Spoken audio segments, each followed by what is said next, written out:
6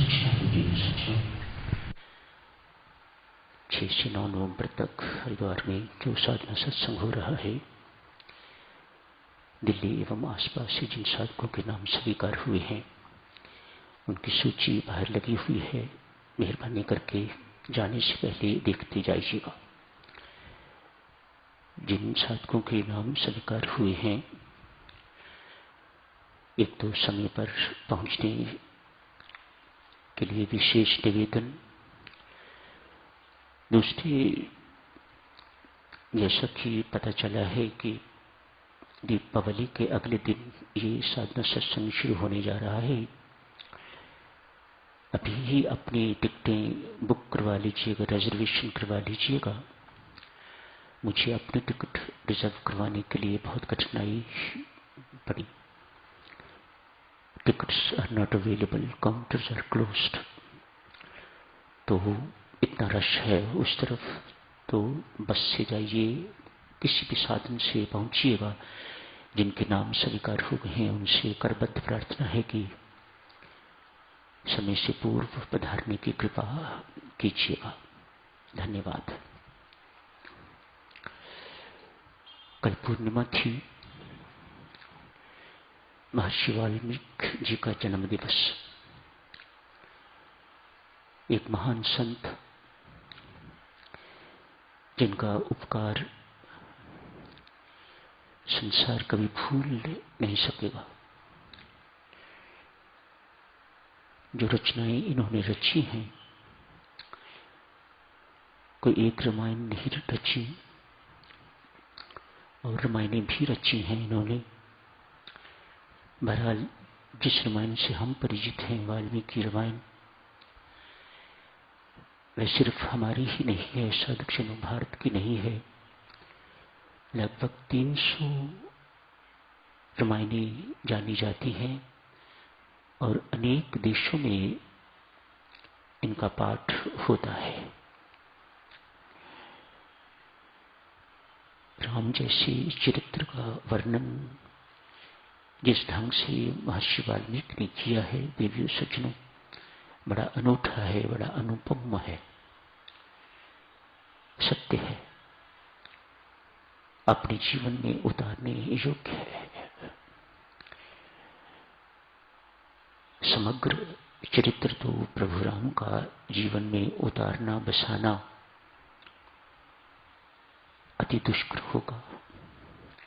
आंशिक भी यदि किसी एक व्यक्ति के जीवन में आ जाए, वह संसारी नहीं रह सकता, वह साधक हो जाएगा। मानव संसार में रहता हुआ भी वह अनासक्त जीवन व्यतीत करने वाला हो जाएगा। उसका जीवन शांत एवं आनंदमय जीवन हो जाएगा।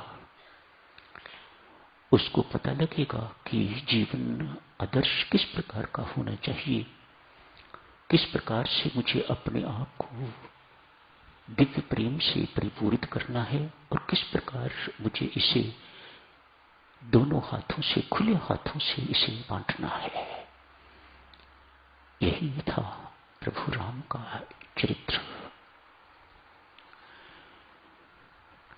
जो नीचे थे उन्हें ऊपर उठाया और जो ऊपर थे उन्हें उछाला। ऐसे मंच पर लाके उन्हें खड़ा कर दिया।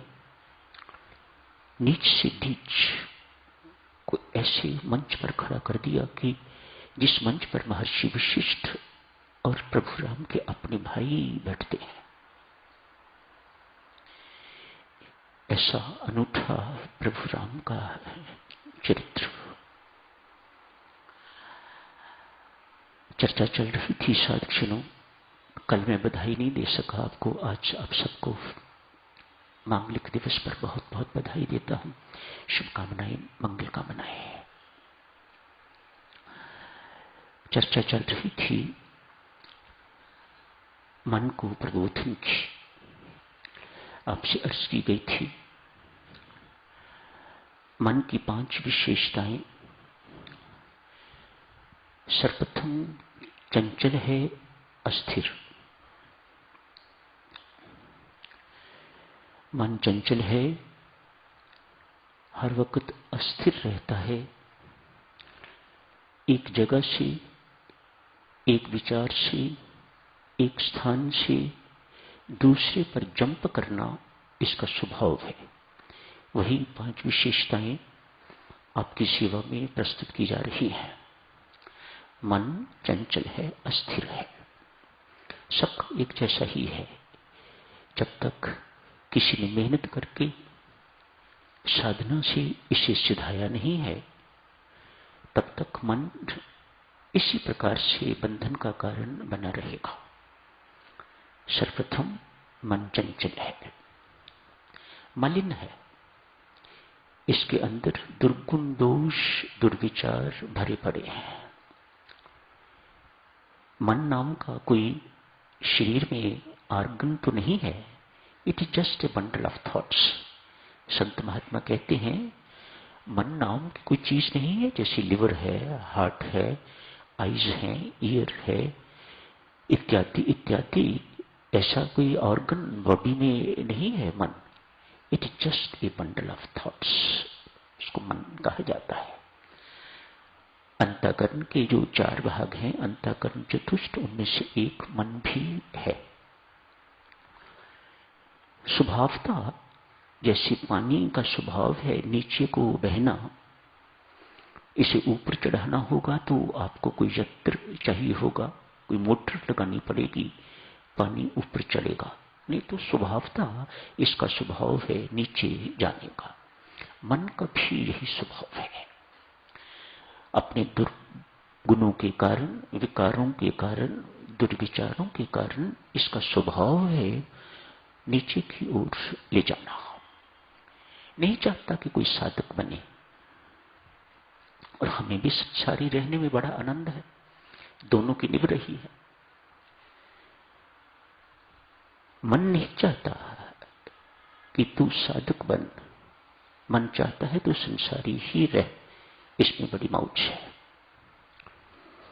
अध्यक्ष तो हम बनना चाहते हैं, लेकिन साधक नहीं, ये मन का खोटा खेल है। सचिव तो हम बनना चाहते हैं, पोजीशन तो, सत्ता तो हम अपने हाथ में रखना चाहते हैं। हर कोई मेरा कहना माने, हर कोई मेरे अनुसार चले, ये मन के खोटे खेल हैं।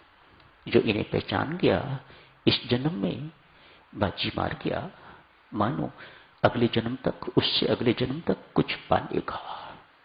जिसको यदि अभी यही बोध नहीं हुआ, वह तो, उसकी तो यात्रा अभी शुरू भी नहीं हुई। उसको तो ये सोचना चाहिए कि मानव जन्म जो मुझे मिला हुआ है, मैंने इसे बर्बाद कर दिया। मन मलिन है, नीचे की ओर ले जाने वाला, हर एक को नीचे की ओर ले जाता है। अभी आप जी से अर्ज की, पानी को ऊपर ले जाने के लिए यंत्र चाहिए, तो मन को ऊपर ऊर्ध्वमुखी करने के लिए मंत्र चाहिए। परमेश्वर की कृपा का मंत्र आपके पास है। सदा भूखा मन स्वभाव आपकी सेवा में अर्ज किया जा रहा है, सदा भूखा। इसकी भूख कभी तृप्त नहीं की जा सकती, सदा भूखा रहेगा। इसे और मात्र और ही नहीं, नया नया, बेटर बेटर चाहिए। सदा भूखा मूर्ख है। संत महात्मा कहते हैं चौथा लक्षण है मन का, मूर्ख है, समझता नहीं है। मूर्ख कौन? जो समझता नहीं। पागल है, अंतिम लक्षण पागल। जानता हुआ भी कि ईर्ष्या, द्वेष, घृणा, अभिमान अच्छे नहीं है, उसके बावजूद भी, जानता हुआ कि ये काम गलत है, उसके बावजूद भी बार बार आपसे वही काम करवाता है। ये मन की खोटी चाल, मन का पागलपन। हम सब पर साथियों परमेश्वर की कृपा है, गुरु महाराज की कृपा है, शास्त्र की कृपा है, कोई शक नहीं ना किसी को, है ना? परमात्मा की कृपा है, गुरु महाराज की कृपा है। अभी आपने पाठ किए, अमृतवाणी का पाठ किया, भक्ति प्रकाश का पाठ किया, मानो शास्त्र की कृपा भी है।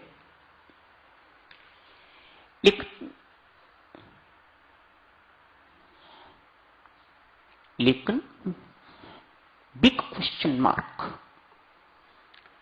हम वहीं के वहीं हैं, टस से मस नहीं हो रहे। हमारा अभिमान शायद किसी का थोड़ा सा कम हुआ हो, लगता तो नहीं, कम से कम मुझे अपने जीवन से तो नहीं लगता। ईर्ष्या कम हुई हो, द्वेष कम हुआ हो, घृणा कम हुई हो, मन मनोमुखी ना रह के तो गुरुमुखी या ईश्वर उन्मुख बना हो। मात्र 2 माला राम राम की फेरने को मत सोचिएगा कि आपका मन ईश्वर के उन्मुख हो गया हुआ है। आप माला तो फेरते हो राम राम की, लेकिन हो तो न्यू जर्सी में बैठे हुए, हो तो आप मेरीलैंड में बैठे हुए, न्यूयॉर्क में बैठे हुए, जम्मू बैठे हुए, इत्यादि इत्यादि। ऐसे मन को ईश्वर उन्मुख मन नहीं कहा जाता, ऐसे मन को गुरुमुख नहीं कहा जाता। ऐसा व्यक्ति मनोमुख होता है, वह मन के उन्मुख है। जहां जहां उसको मन ले जाता है वहां वहां बह जाता है। अभी तक उसके जीवन में स्थिरता नहीं आई। आज इस तीर्थ पर, कल दूसरे तीर्थ पर, परसों तीसरे तीर्थ पर, आज वेदांत पढ़ा जा रहा है, आज भक्ति का मार्ग पढ़ा जा रहा है, इत्यादि इत्यादि। मानो इस मन ने हमें कहीं का नहीं छोड़ा, हमारे जीवन में किसी भी प्रकार की स्थिरता इसने नहीं आने दी। क्यों? स्वयं अस्थिर है। एक संत महात्मा दिव्य सज्जनों विचरते रहते, जहां कहीं भी जाते खोज होती कि आसपास कोई संत महात्मा है अन्य, तो मैं उनके दर्शन करने के लिए जाऊं। आज जिस जगह गए वहां से सूचना मिली कि यहां से कुछ किलोमीटर दूर एक संत महात्मा पिछले 50 वर्ष से रहते हैं, लेकिन बड़े कठोर हैं, मानो संसार के काबू नहीं आते। जो संसार के काबू आ गया, देवियों सज्जनों, आप गुस्सा करो, जो मर्जी करो, वह संत नहीं रह सकेगा। मानो संसार उस व्यक्ति का दुश्मन है, जो उसकी संताई को जो है वह कम करना चाह रहा है, जो संत को संत नहीं बनने देने रह रहा, वह दुश्मन है संसार, वह सही व्यक्ति नहीं है। 50 साल से वहां रह रहा है, किसी संसारी को मिलता नहीं। जो कोई उसके पास उसको मिलने के लिए जाता है, उसे इतनी जोर से डांटता है कि फिर कभी उसकी हिम्मत नहीं होती उसके पास जाने की। एक सुना है, बहुत पहुंचा हुआ है, बहुत उच्च कोटि का संत महात्मा है, चेहरे से लगता है कि इसके पास कुछ है, इसके पास बहुत कुछ है, और कुछ हो ना हो, इसके अंदर परमात्मा का नूर टपकता है, इसके अंदर परमात्मा का प्रेम भरा हुआ है, अप टू द ब्रिम। जैसे जैसे बातें सुन रहा है, ये संत जिज्ञासा बढ़ती जा रही है, मैं दर्शन कर ले जाऊंगा। लोग रोकते हैं, मत जाना, चिमटा मारता है वह, मत जाना उसके पास, हम तुम्हें वार्निंग दे रहे हैं। रात को नींद नहीं आई इस साधु को। सुबह उठते बिना किसी से सलाह किए हुए चल पड़े। ढूंढते ढूंढते एक कुटिया देखी, कुटिया बंद है, संत महात्मा अंदर बैठे, अपनी मौज में बैठे हुए। बाहर एक बड़ी, द्वार के बाहर एक बड़ी लकड़ी सी पड़ी हुई है। ये संत जो दर्शन करने गए हैं वहीं बैठ गए। 1 घंटे के बाद द्वार खुला। टिक टिक नहीं, बेल नहीं, ये संसारियों के काम है, संतों के काम नहीं है। विदेशियों सुनो, संत किस प्रकार होते हैं और संतों के साथ किस प्रकार से डील किया जाता है। विदेश में जाके सब कुछ भूल गए हो आप। घंटी बजाओ, आओ जी बैठो, ठंडा पियोगे, गर्म पियोगे, घंटा आधा घंटा उसका बर्बाद करो, घंटा आधा घंटा अपना बर्बाद करो। ये संसार है। 1 घंटे के बाद संत महात्मा बाहर निकले। कैसे आना हुआ? संत ने पूछा। संत, एक संत ने दूसरे संत से पूछा कैसे आना हुआ? दर्शन करने के लिए आया हूं महाराज। द्वार बंद। उसके बाद ये महात्मा फिर वही उसी बड़ी लकड़ी पर बैठ गए। 2 घंटे के बाद फिर द्वार खुला। भीतर आ जाइए, भोजन तैयार है, भोजन करते हैं। उस संत ने इनको अंदर बुला लिया। धूनी लगी हुई थी उसके पास, दोनों महात्मा बैठ गए। भोजन भी चल रहा है, साथ ही साथ भगवत चर्चा भी चल रही है। क्रोध का निराकरण कैसे हो, अभिमान का निराकरण कैसे हो, ईर्ष्या को कैसे कुचला जाए, कैसे इसको मारा जाए, आपस में लंबी चौड़ी चर्चा। वह संत महात्मा शास्त्रों के पारंगत, 50 साल के अपने अनुभव से जटिल समस्याएं, जो आध्यात्मिक समस्याएं हैं, उन पर चर्चा की जा रही है। इनके मन में विचार आया, लोग ऐसे ही डराते थे, ये तो बड़ी उच्च कोटि के महात्मा हैं। संत ने कहा, अब हुआ ना, अब मेहरबानी करके आप प्रस्थान कीजिएगा। आपकी कृपा से हुआ महाराज। इसने कहा, जो कुछ भी हुआ आपकी कृपा से हुआ, आपकी कृपा से होता है तो चिमटा उठा लिया। खबरदार, परमेश्वर की कृपा हुई तो तेरा मेरे पास आगमन हुआ। तू आया, मैंने सोचा परमेश्वर की प्रेरणा से यह व्यक्ति आया था, आया है, वरना मैं तेरे से क्यों बात करता, क्यों अपना समय बर्बाद करता, क्या लगता है तू मेरा? ये संत बता रहे हैं। परमेश्वर की कृपा हुई, तेरा यहां आगमन हुआ, संत का मिलन हुआ।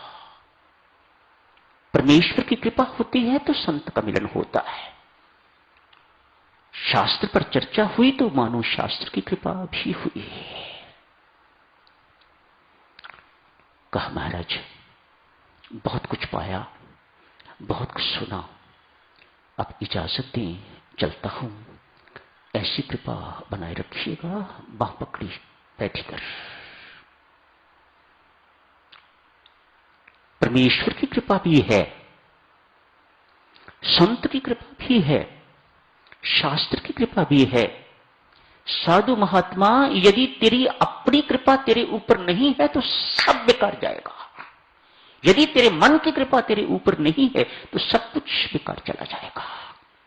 सुना हुआ भी बेकार, पढ़ा हुआ भी बेकार, मेरा अनुभव भी बेकार, मेरा समय भी बर्बाद, सब कुछ बर्बाद ही बर्बाद। सिर्फ एक कारण से, वह कारण तेरे ऊपर तेरे मन की कृपा नहीं है। वह इसको अपने जीवन में जो तूने सुना है, जो तूने पढ़ा है, जो तूने सीखा है, उसे वह जीवन में उतारने देता है कि नहीं उतारने देता, इस पर निर्भर करता है। और इसे कहते हैं मन की कृपा,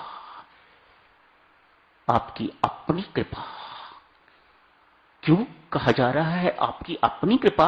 इसलिए क्यों आपने मन के साथ इतना तदात्म कर रखा हुआ है कि आपको लगता है मैं मन हूं, आपको यह लगता ही नहीं है कि मैं आत्मा हूं। जब आत्मा लगेगा मैं आत्मा हूं, फिर मेरी कृपा अपने आप की कृपा का अर्थ और हो जाएगा। इस वक्त आपकी अपनी कृपा का अर्थ है आपके मन की कृपा। 4 कृपाओं को याद रखिएगा, तब साधक बन पाओगे। तब अध्यात्म में आगे बढ़ पाओगे, तब आपकी आत्मिक उन्नति हो पाएगी। तो यही समाप्त करने की इजाजत दीजिएगा।